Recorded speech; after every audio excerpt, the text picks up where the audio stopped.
नमः शिवाय. अध्याय नववा. महिमा भस्माचा. श्री गणेशाय नमः. सूत म्हणतात, सुजन होऊन शिवनामाचा महिमा जसा आगाध आहे तसाच भस्माचाही.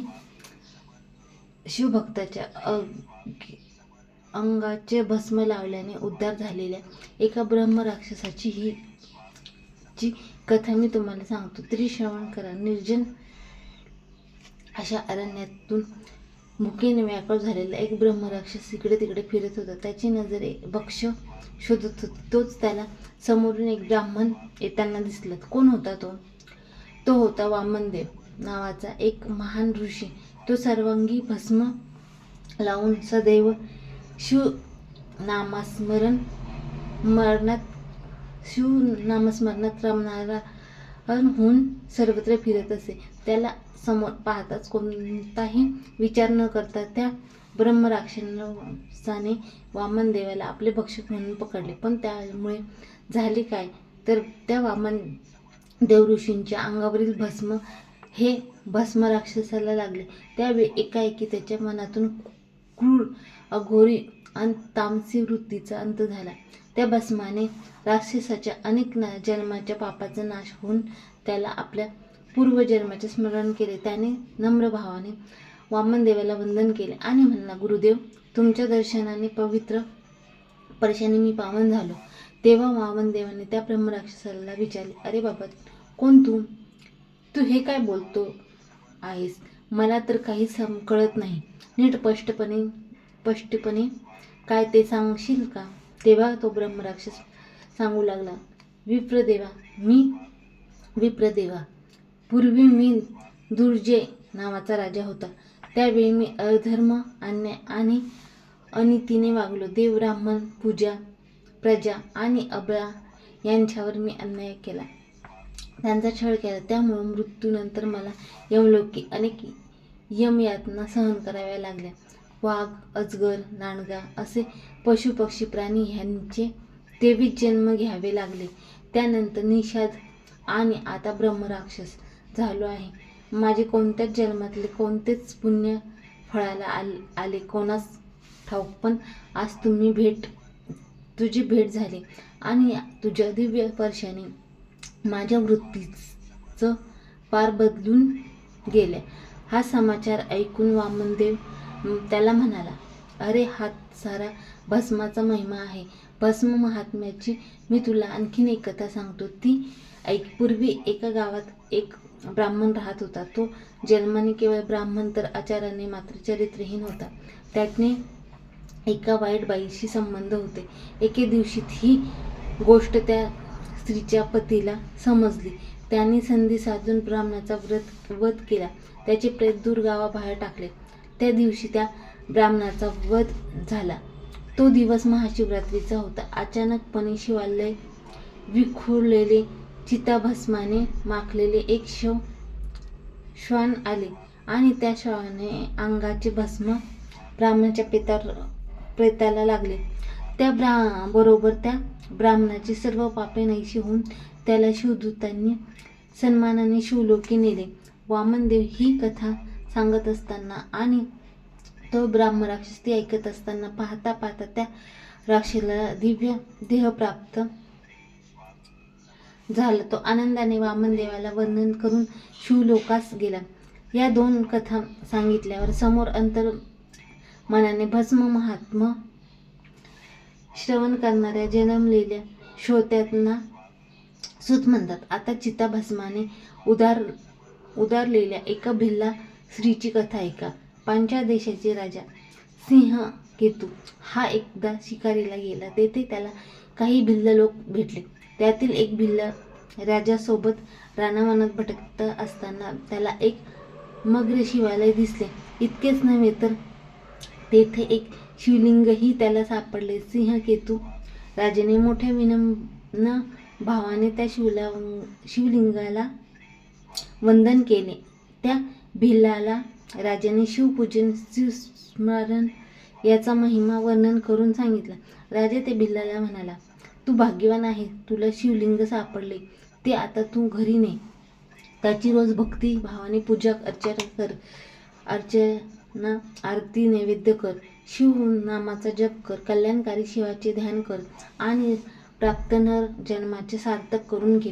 राजाला गुरु मानून त्याच्याकडून सर्व पूजाविधी समजून घेत तो भिल्ल ते शिवलिंग घेऊन घरी आला. मोठ्या भक्तिभावाने त्या शबर भिल्लाने त्याच्या पत्नीने त्या शिवलिंगाची नित्यपूजा अर्चना करण्यास प्रारंभ केला. राजाच्या सांगण्याप्रमाणे रोज नवीन चिताभस्म आणून तो शबर शिवपूजेचे च्या वेळी शिवास अर्पण करू लागला.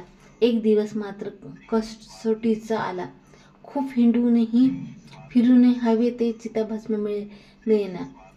पूजेची वेळ तडवून लागली. तेव्हा स्वामी, आज शिवपूजेला मी माझे भस्म देते, असे शबरी म्हणाली. ती फक्त तसं बोलूनच थांबली नाही, तर शबरीने शिवनाम घेत स्वतःच्या वस्त्रात अग्नी लावून घेतली. शिवपूजेजीनाचा खंड नको म्हणून तिने आनंदाने आत्मसमर्पण केले.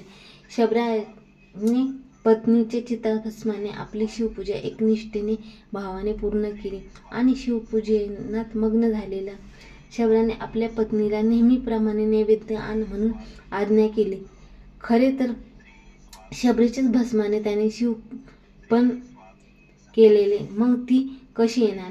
पण पूजनात मग्न झालेल्या त्या शबराला त्या गोष्टीचे स्मरण राहिले नव्हते. पण आश्चर्य असे की पतीची हाक ऐकून त्या भस्माच्या ढिगातून दिव्यतेज देहरूप धारण करून ती नैवेद्य घेऊन हजर झाली. अभयताची पूजा पूर्ण केली. दोघेही शिवनामाने, शिवपूजनेने, शिवकृपेने शिवस्वरूप झाले. शबर आणि शबरी ह्यांचा उद्धार झाला. त्यामुळे सिंहकेतू राजाच्या मनातली शिवभक्तीही दुणावली. अध्याय 10. कथा शारदेची. शारदा नंदनाची. श्री गणेशाय नमः. शिवलीला अमृताचे श्रवण करणाऱ्या अधीर झालेल्या भक्तांना सूत म्हणतात. भक्त हो, पूर्वी अनार्थ नावाच्या देशामध्ये एक देवव्रत नावाचा ब्राह्मण राहत होता. त्याला एक मुलगी होती. ती दिसायला सुंदर आणि गुणवानी सुशील होती. देवव्रताने तिचा वयाच्या 12व्या वर्षी प्रज्ञ नावाच्या एका ब्राह्मणाशी विवाह लावून दिला. लेक आणि जावई दोघे देवव्रताकडे राहत होते. एके दिवशी प्रज्ञानाम सायसंध्या करून घरी येत असताना त्याला साप चावला आणि तो मरण पावला. शारदेवर वैधव्याची कुऱ्हाड कोसळली. पित्याने दुःखी अंतकरणाने जावयाचे उत्तर कार्य केले. कसे बसे लेकीला सांभाळी. शारदा वडिलांच्या घरी राहत असताना एक दिवस अचानक त्याच्या घरी नेधुत्व नावाचे एक वयस्कर अंध तपस्वी आले. शारदेने त्यांचे सश्रद्ध मनाने आगत स्वागत केले, आदरातिथ्य केले, सेवा केली. त्यामुळे प्रसन्न होऊन तिला, बाळा, तुझे सौभाग्य वृद्धिंगत होईल, तुला एक ज्ञानीपुत्र प्राप्त होईल, असा आशीर्वाद दिला. तो आशीर्वाद ऐकला खरा आणि शारदाच्या कंठातून हुंदका दाटून आला. नेदृत्व म्हणाले, बाळा, खरे तर हा आशीर्वाद ऐकून तुला आनंद व्हायला हवा होता, पण तू अशी रडतीस का? तिने रडता रडता आपली कर्मकहाणी त्या तपस्वीला सांगितली. तेव्हा अंध तपस्वी आपली चूक लक्षात आली. ते म्हणाले, नाही, ज्या अर्थी माझ्या मुखातून हा आशीर्वाद गेला आहे त्या अर्थी तो खरा होणार. बाळा, प्रारंभ बदलू शकते. अशा ओम नमः शिवाय या मंत्राचा तू जप कर. तसेच मी सांगतो तसे ओम महेश व्रत कर आणि मग बघ काय होते ते. शारदाने नेतृत्व ऋषींना गुरुस्थानी मानून त्यांच्याकडून शिवनाम मंत्राची दीक्षा घेतली. मनोमन उमा महेशचे व्रत केले. वर्षभराच्या व्रताची ब्राह्मण पूजा, भोजन, दान, धर्म करून सांगता करण्यात आली. त्या दिवशी माता भवानी प्रसन्न होऊन तिने शारदाला नेतृत्व तपी आणि देवव्रत यांना दर्शन दिले. देवीच्या कृपेने अंध नेतृत्व तपस्व्यास दृष्टी प्राप्त झाली.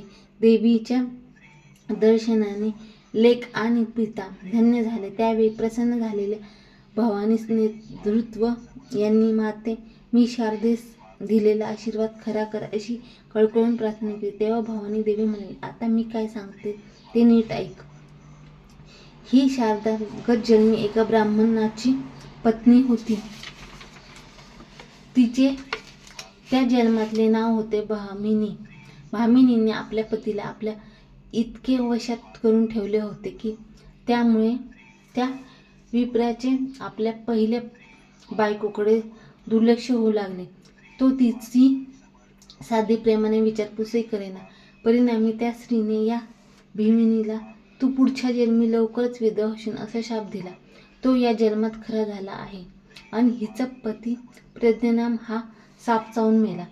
त्याला साप चावला कारण प्रज्ञानाम हा गतजन्मी भूमिनीवर वाईट नजर ठेवणारा, तिची इच्छा करणारा शेजारचा पुरुष होता. भामिनीने त्याला दूर लोटले, पण तो तिच्यासाठी झुरत झुरत मेला. या जन्मी त्याला भागिनी शारदेच्या रूपात पत्नी म्हणून मिळाली, पण पूर्वीच्या जन्माचे पाप कर्माने त्याला सर्पदंशाने मृत्यू आला. ही हकीकत ऐकल्यावर नेतृत्वांना शारदेच्या वैधव्याचे कारण तर कळलेच, पण मग आपल्या मुखातून गेलेल्या आशीर्वादाचं काय, हा प्रश्न तसाच राहिला. तेव्हा ते म्हणाले, देवी पण माझ्या मुखातून गेलेल्या आशीर्वादाचे काय? त्यावर देवी म्हणाली, शिवभक्त, अरे तुझा आशीर्वाद वाया कसा जाईल? तो खरा होईल, मात्र त्यासाठी काय देवी? देवव्रताने विचारले. देवव्रता, शारदे मी आता काय सांगते ते ऐक. शारदे, तुला तुझ्या कल्याणासाठी या दिव्यास सामोरे जायला हवे. हे बघ, तुझा गतजन्मीचा पती सध्या देवीड देशात आहे. तो अजूनही तुझ्यावर जीवापाड प्रेम करतो आहे, तुझी स्वप्ने पाहतो आहे. तो तुला तुझ्या स्वप्नात येऊन तुझी इच्छा पूर्ण करेन. तू गर्भवती राहशील, तुला एक पुत्र होईल. तो शारदानंदन या नावाने विद्वान पंडित म्हणून सन्मान पावेन. पण या गोष्टीला लोकांना मात्र चटकन मान्य होणार नाही. तुला लोकांचे रोष, त्यांचे बोलणे, कटू बोल हे सहन करावे लागेल. पण घाबरू नकोस, भगवान शिव तुझे सदैव कल्याण आणि रक्षण करतील. इतके बोलून देवी अंतर्धान पावली. नेतृत्वांना आनंद झाला. पुढे देवीने जे सांगितले ते सर्व झाले. देवीड देशातल्या त्या विप्राने शारदेला स्वप्नात संग दिला. ती गर्भवती राहिली. लोक नको नको ते बोलू लागले. शारदेने मात्र शिव उपासनेने त्या सर्वांवर संयमाने विजय मिळवला. शारदा निर्दोष आहे, तिला बोल लावू नका, या आकाशवाणीने प्रत्यय आल्याने लोकांचे तोंड बंद झाले. शारदेने झालेल्या पुत्राचे नाव शारदानंदन ठेवले गेले. तो वेद अभ्यास करून मोठा विद्वान झाला. एक शिवरात्री पर्वणीला द्रविड देशाचा ब्राह्मणांची आणि शारदेची प्रत्यक्ष भेट झाली.